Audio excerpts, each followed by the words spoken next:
Assalamualaikum warahmatullahi wabarakatuh.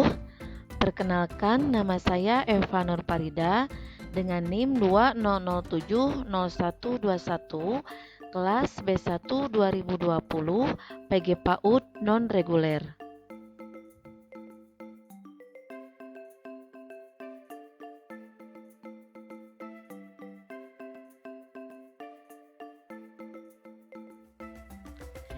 Di video kali ini, saya akan mempresentasikan tugas mata kuliah Pelindungan dan Pemberdayaan Hak Anak dengan dosen pengampu Ibu Chandra Asriwindarsih, SH, MPD.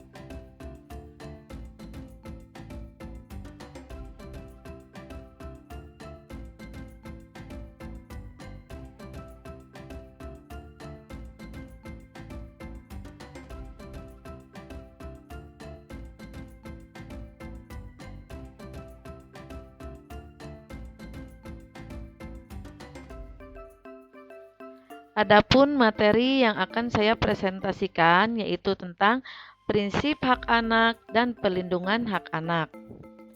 A. Prinsip hak anak. Orang tua wajib melaksanakan 4 prinsip perlindungan anak. Hal ini sesuai dengan tujuan Undang-Undang Nomor 23 Tahun 2002 tentang Pelindungan Anak. 4 prinsip tersebut yaitu non-diskriminasi, mementingkan kepentingan yang terbaik bagi anak, hak untuk hidup atau kelangsungan hidup dan perkembangan anak, serta penghargaan terhadap pendapat anak.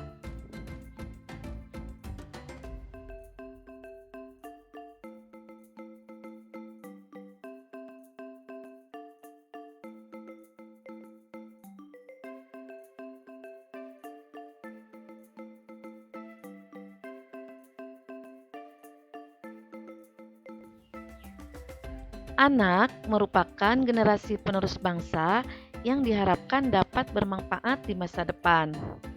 Ada bermacam-macam yang sangat perlu diperhatikan, baik oleh orang tua maupun masyarakat tentang pemenuhan hak-hak anak, terutama hak dasar bagi anak.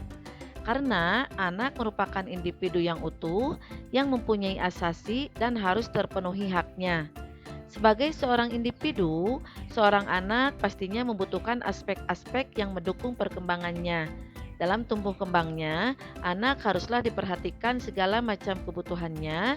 Kesejahteraan anak mengacu pada terpenuhinya segala hak dan kebutuhan hidup anak.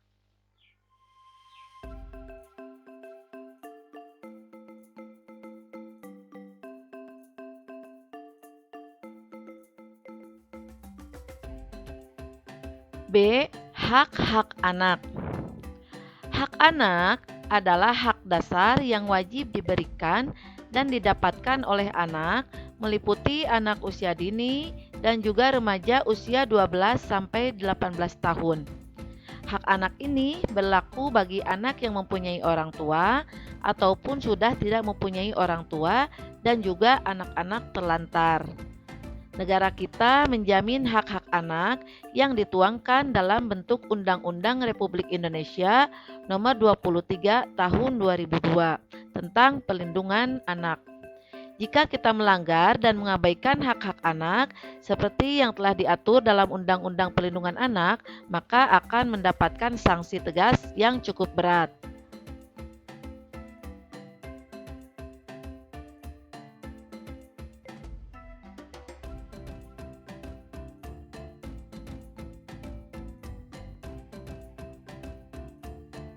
C.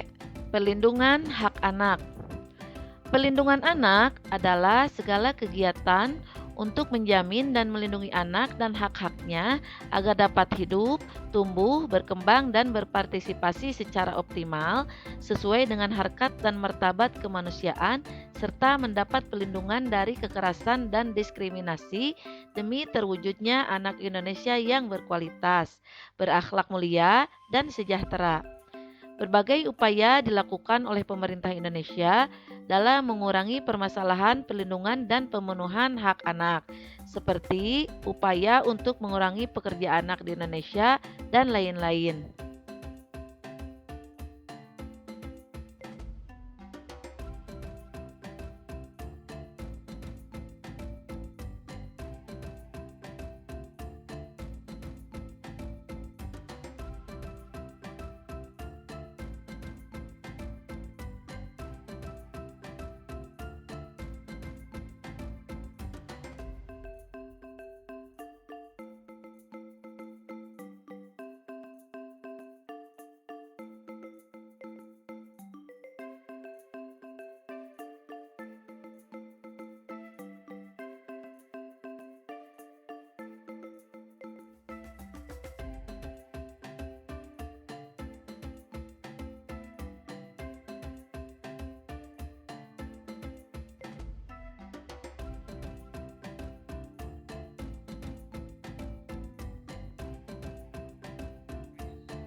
Berdasarkan Konvensi Hak Anak PBB tahun 1989, ada 10 hak yang harus diterima anak.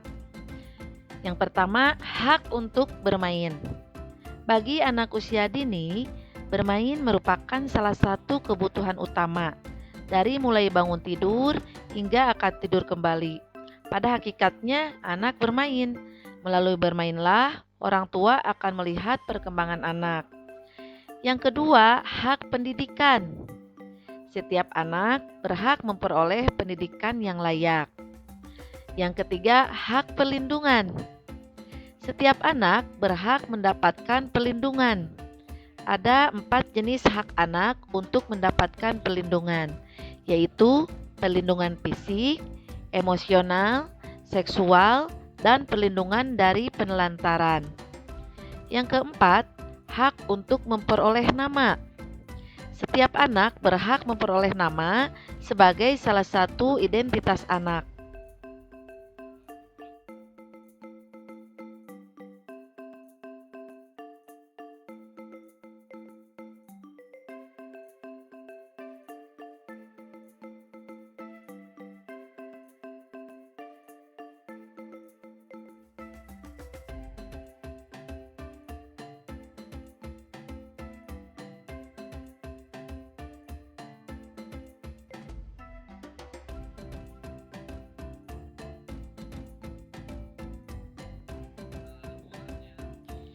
Yang kelima, hak atas kebangsaan.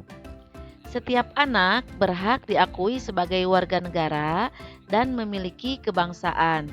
Anak tidak boleh apatrid atau tanpa kebangsaan. Yang keenam, hak makanan. Setiap anak berhak memperoleh makanan untuk tumbuh kembang dan mempertahankan hidupnya. Yang ketujuh, hak kesehatan. Setiap anak berhak memperoleh pelayanan kesehatan yang layak tanpa diskriminasi. Anak harus dilayani dalam kesehatan. Dan yang kedelapan, hak rekreasi. Setiap anak berhak untuk rekreasi, untuk refreshing, dan anak harus dilibatkan dalam memilih tempat rekreasi yang mereka inginkan.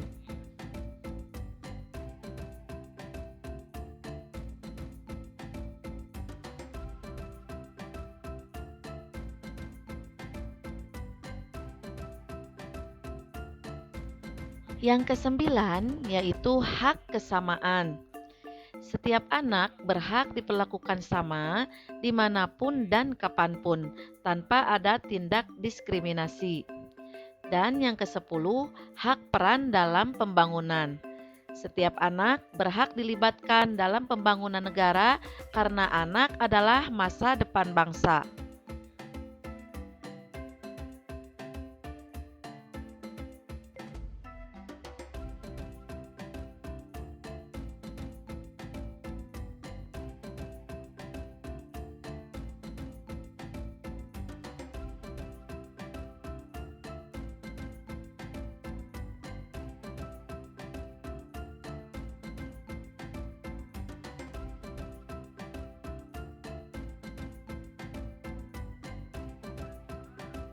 Selanjutnya, problem solving yang akan saya sampaikan di sini yaitu tentang hak anak untuk mendapatkan makanan sehat, perlindungan dari stunting. Sebagian besar masyarakat mungkin belum memahami istilah yang disebut stunting. Stunting adalah masalah kurang gizi kronis yang disebabkan oleh kurangnya asupan gizi dalam waktu yang cukup lama, sehingga mengakibatkan gangguan pertumbuhan pada anak, yakni tinggi badan anak lebih rendah atau pendek dari standar usianya. Indonesia termasuk ke dalam negara ketiga dengan prevalensi tertinggi anak penderita stunting di dunia, dan termasuk negara kelima dengan jumlah balita tertinggi yang mengalami stunting di regional Asia Tenggara atau Southeast Asia Regional, dengan rata-rata prevalensi balita stunting di Indonesia tahun 2005 sampai 2017.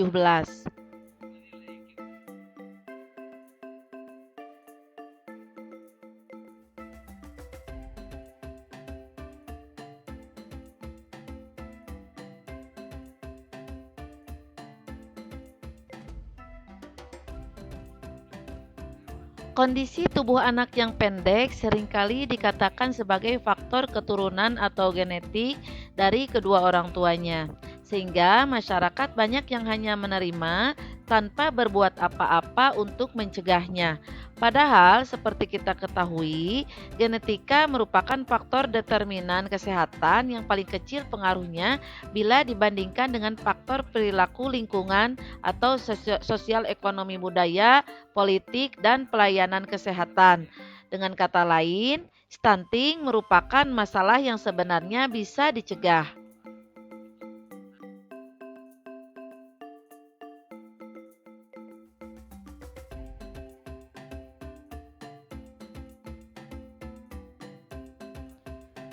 Terdapat 3 hal yang harus diperhatikan dalam pencegahan stunting, yaitu perbaikan terhadap pola makan, pola asuh, serta perbaikan sanitasi dan akses air bersih. Tutur Menteri Kesehatan Republik Indonesia yaitu Nila Farid Muluk di Jakarta. Yang pertama, pola makan. Masalah stunting dipengaruhi oleh rendahnya akses terhadap makanan dari segi jumlah dan kualitas gizi, serta seringkali tidak beragam. Istilah isi piringku dengan gizi seimbang perlu diperkenalkan dan dibiasakan dalam kehidupan sehari-hari. Bagi anak-anak dalam masa pertumbuhan, memperbanyak sumber protein sangat dianjurkan, di samping tetap membiasakan mengkonsumsi buah dan sayur.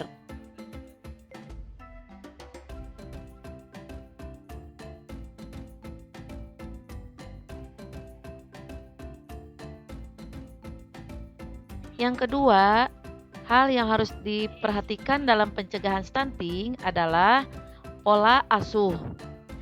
Stunting juga dipengaruhi aspek perilaku, terutama pada pola asuh yang kurang baik dalam praktek pemberian makan bayi dan balita.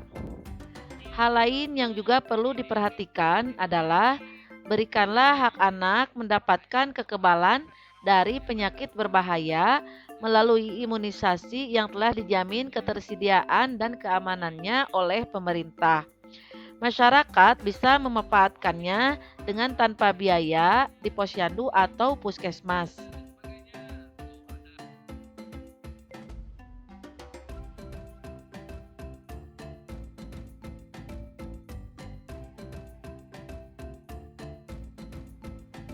Pengalaman di lembaga saya, tahun ajaran sekarang dalam hal bekal makanan anak faktanya lebih parah dari tahun ajaran sebelumnya. Kalau sebelumnya 50% saja anak yang bekal makanannya nasi pakai mie, tapi kalau tahun ajaran sekarang hampir semuanya bekalnya mie instan. Padahal kan kurang bagus kalau anak terus-terusan dibekali dengan mie instan. Ternyata setelah dicari tahu, akar masalahnya yaitu kurangnya pemahaman orang tua terhadap pentingnya gizi anak dan tumbuh kembang anak. Untuk treatmentnya yaitu dengan memberikan pemahaman terhadap orang tua tentang gizi anak dengan mengadakan kegiatan parenting atau seminar tentang gizi yang bekerjasama dengan puskesmas. Dan solusinya yaitu dengan dianjurkannya membawa sarapan dari rumah dengan lauknya yang sehat yang terjangkau semua, misalnya tahu tempe, telur, juga dengan diadakannya program makanan tambahan supaya si anak makan makanan yang sehat meskipun hanya pada waktu di sekolah saja.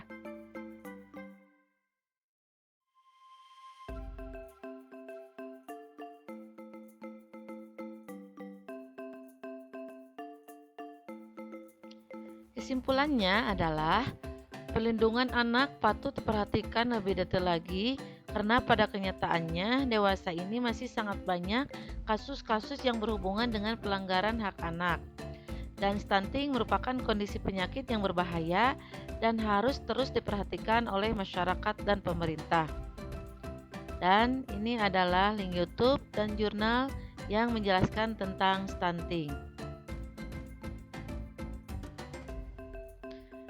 Terima kasih. Wassalamualaikum warahmatullahi wabarakatuh.